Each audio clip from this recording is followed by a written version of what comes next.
To all of you. Today we can do exercise number 14. First of all, I will read each and every transaction. Then you can see the answer in the board. See, first of all, Raja has a hotel. The following transaction took place in his business. Journalize them. April 1. Started business with the cash 3 lakh. அதாவது 3 lakh கொண்டு வந்து business start பண்ணிட்டாங்களா. இப்போ businessல வந்து என்ன வந்துச்சு, cash வந்துச்சு இல்லையா. அப்போ கேஷ் அக்கௌண்ட் லெட்டர் 3 லேக்கு. யார் கொடுத்தாங்க, ராஜா கொடுத்தாங்க இல்லையா. அப்போ 2 Raja's capital account 3 lakh. First journal entry பாருங்க அது. ஓகேங்களா. நெக்ஸ்ட் பாருங்க. Next what is the question. Purchased goods from Rajeev on credit. Rajeev கையிலேருந்து கடனாக வாங்கிட்டாங்களா. குட்ஸ் பர்ச்சேஸ் பண்ணும்போது பர்ச்சேஸ் அக்கௌண்ட் லெட்டர். கடனாக வாங்கிட்டாங்க ராஜீவ் கையில். அப்போ 2 ராஜீவ். கேஷுக்கு வாங்கினா 2 கேஷ் அக்கௌண்ட்னு எழுதும். 1 lakh கிரெடிட் பர்ச்சேசஸ். அடுத்து பாருங்க third transaction. Cash deposited with. பேங்கில் கொண்டு போய் பணம் டெபாசிட் பண்ணிட்டாங்களா. அப்போ கையிலேருந்து என்ன போச்சு, கேஷ் போயிடுச்சு இல்லையா. அப்போ 2 கேஷ். யார் receiver, bank is the receiver. Debit the receiver. அப்போ bank account letter. Credit what goes out. கையிலேருந்து கேஷ் போயிடுச்சு. அப்போ 2 கேஷ். அப்போ bank account letter 2 cash 2 lakh. ஓகேங்களா. அடுத்து பாருங்க 20th transaction. Borrowed loan from bank. Bank கிட்ட இருந்து லோன் வாங்கிட்டாங்களா. பேங்க் கிட்ட இருந்து லோன் வாங்கிட்டாங்களா. Borrowed loan from bank. Bank கையில இருந்து லோன் வாங்கிட்டாங்களா.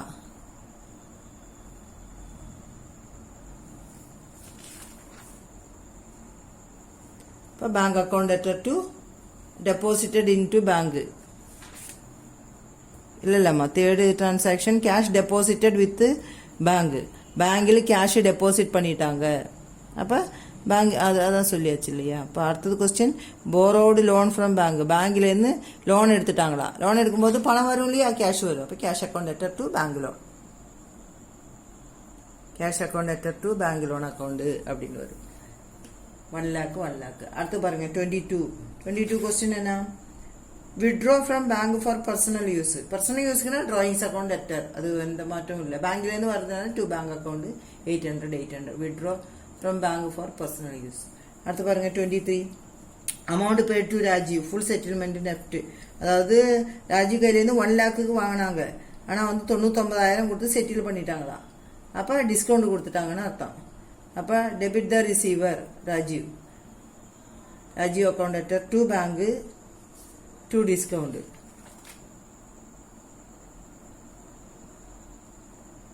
ராஜீவுக்கு பணம் பே பண்ணியாச்சு. Rajiv is the receiver. Debit the receiver Rajiv. 2 bank பணம் பேங்க்லேருந்து போயிடுச்சு 99,000. 1000 ரூபா டிஸ்கவுண்ட். இந்த 1000 எப்படி கண்டுபிடிச்சது. 1 lakh minus 99,000. 1 lakh எங்கேருந்து கண்டுபிடிச்சது. ராஜீவோட டிரான்சாக்ஷன் பாருங்க, மேலே இருக்கும் பாருங்க. Purchase account letter to Rajiv. Credit purchase இல்லையா, அதனோட கேஷ் தான் 1 lakh. நெக்ஸ்ட் பாருங்க. ஆமாம். Paid club bill for proprietor of the proprietor by cheque. Cheque மூலயமா கிளப்புக்கு பில்லு பே பண்ணிட்டாங்களா. ப்ரொப்ரைட்டரோட கிளப் பில்லு பே பண்ணிட்டாங்களா. அப்போ club bill account letter to bank. அது எல்லா எக்ஸ்பென்ஸ் டெபிட் ஆல் எக்ஸ்பென்ஸ். அது ஒரு எக்ஸ்பென்ஸ் அதனால 2 பேங்க்னா பேங்க் மூலியமாக பேடணும். கேஷ் மூலியமாக கொடுத்தோன்னா 2 கேஷ்னு எழுதும். Paid club bill through cheque. அடுத்து பாருங்க 26. Paid electricity bill. அப்போ electricity bill account letter to bank. Bank மூலியமான 2 பேங்க். அது 2000. நெக்ஸ்ட் பாருங்க. Lunch provided free of cost to a charity. ஃப்ரீயாக லஞ்சு ப்ரொவைட் பண்ணிட்டாங்களா. அது ஒரு எக்ஸ்பென்ஸ் ஆன. இப்போ lunch account letter to cash 1000 rupees. Bank levied charges for local rent. Local ரெண்டுக்காக பேங்க் வந்து பேங்க் சார்ஜஸ் லெவி பண்ணிட்டாங்களா. Bank charges account letter to cash 1000. புரியுதுங்களா.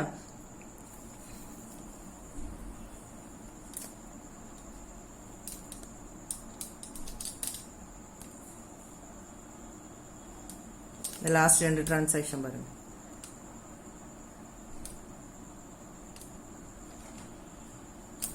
Lunch account letter to cash. Last one bank charges account letter to cash account 1000. ஓகேங்களா. இப்போ வந்து 15th transaction நான் explain பண்ணி ஓரலாகவே சொல்லிடுறேன். You can write down in your note. நோட்டில் நீங்கள் எழுதிக்கோங்க. 15th question. கொஸ்டின் எழுத வேண்டாம், only answer. Okay, now this is the answer. இப்போ 15th sum. From the following transaction of Shyam, a stationery dealer passed journal entries for the month of August 2017. அதாவது வந்து ஷாம் அப்படின்றவர் வந்து ஒரு ஸ்டேஷ்னரி கடை வச்சிருக்காரு. அதில் டிரான்சாக்ஷன்ஸ் கொடுத்துருக்காங்க. சரிங்களா? Question sum number 15. நான் வந்து கொஸ்டின் புக்கில் காமிப்பேன். ஆன்சர் வந்து நான் வந்து வாயால் சொல்லிடல. You can write down in your note. நோட்டில் நீங்கள் எழுதிக்கோங்க, போர்டில் எழுத மாட்டேன். சேம் டிரான்சாக்ஷன்ஸ் தான். இது வரைக்கும் நம்ம நடந்தோம் அதே டிரான்சாக்ஷன் தான். C first one. First question பாருங்க. கமெண்ட்ஸ்டு பிஸ்னஸ் வித் கேஷ் குட்ஸ். ரெண்டும் கொண்டு வந்திருக்காங்களா பிஸ்னஸ் ஸ்டார்ட் பண்ணதுக்காக. ஓகேங்களா? இதான் கொஸ்டின். இப்போ commenced business with cash and goods. அப்போ cash account letter 4 lakh, goods account letter 5 lakh, to Sham capital account 9 lakh. ஓகேங்களா? Cash account letter, stock account letter, to Sham capital account 9 lakh. Business started with cash and goods. ஓகேவா? இப்போ next பாருங்க. Second question. Sold goods to a and money received through RGTS. Goods வித்து பணம் bank மூலியமா receive பண்ணிட்டாங்க அப்படி சொல்லுங்க. இப்போ பணம் வந்துருச்சு இல்லையா பேங்க் மூலியமா. Bank account letter to sales 2,50,000, 2,50,000. Explanation பாருங்க. Sold goods to a and money deposited through RGTS. கொஸ்டின்ல இருக்கிறது அப்படியே அமௌண்ட் தவிர மிச்சம் இருக்கிறது அப்படியே எழுதினா போதும், அந்த பிராக்கெட்ல எழுதுறது. அடுத்து பாருங்க third. Goods sold to Z on credit. இசட்டுக்கு கடமா கொடுத்துட்டாங்களா, அப்ப இசட்டோட பேர் எழுதணும் அந்த பேங்குக்கு பக்கத்துல.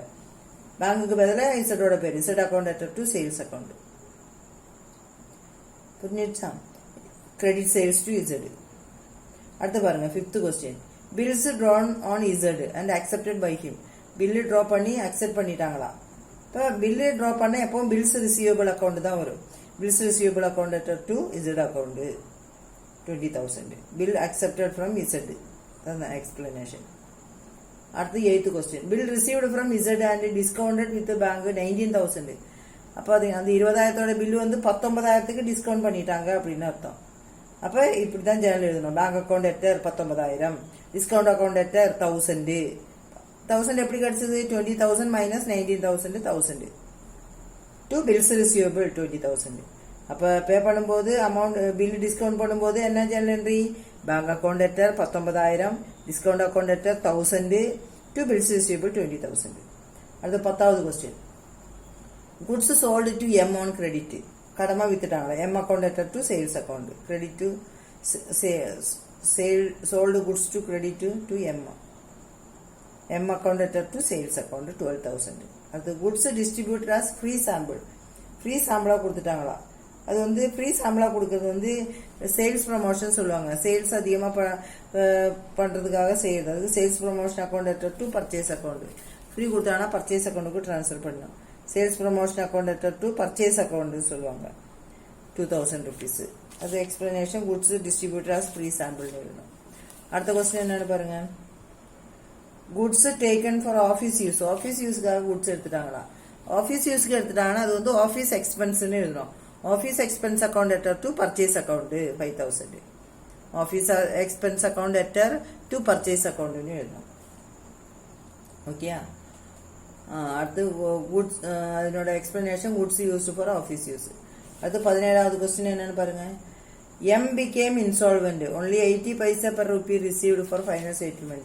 அது எம் எவ்வளோத்து எம் பணம் எம் கிட்ட இருந்து ரிசீவ் பர்ச்சேஸ் பண்ணி பாருங்க. 12,000 rupees தான் எம் கிரெடிட் சேல்ஸ். எம்முக்கு வித்தது கடமா வித்து 12,000.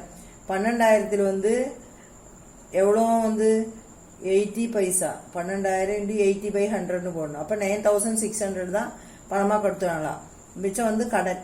அப்போ அதுக்கு ஜேர்னல் என்ட்ரி எழுதிக்குவாங்க. Cash account letter 9,600. எப்படி 9,600? 12,000 into 0.80/100 போடணும்.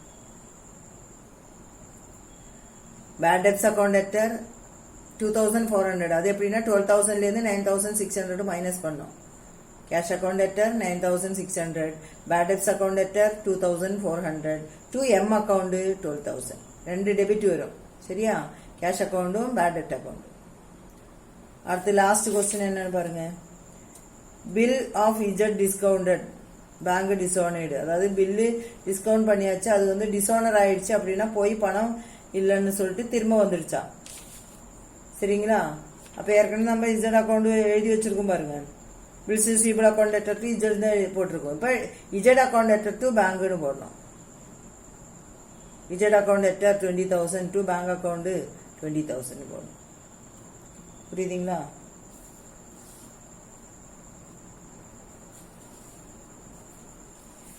இப்போ இது நீங்கள் நோட்டில் எழுதிக்கோங்க, கிளாஸ் ஒர்க் நோட்டில் எழுதிக்கோங்க.